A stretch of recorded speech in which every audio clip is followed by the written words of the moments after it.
Question for you. Is your identity tied to your job? Mine was for a long time.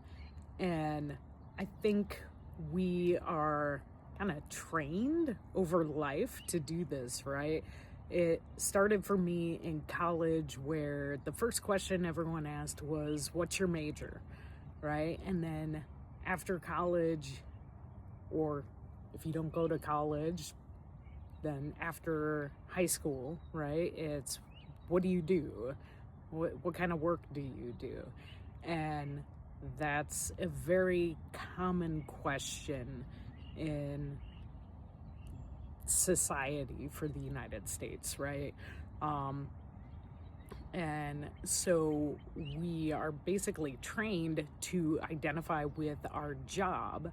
And then when something happens with that job, if we're laid off, if there are rifts or something like that, then we have an identity crisis, because so much of what we have determined our identity is tied to our job. And we're so much more than that. You are so much more than just your job.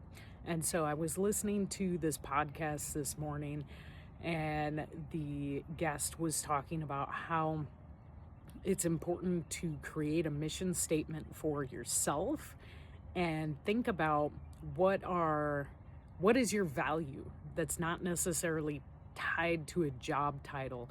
He mentioned that you rent your job title because it doesn't really belong to you. It's something that you wear for a while, but it's not who you are at your core.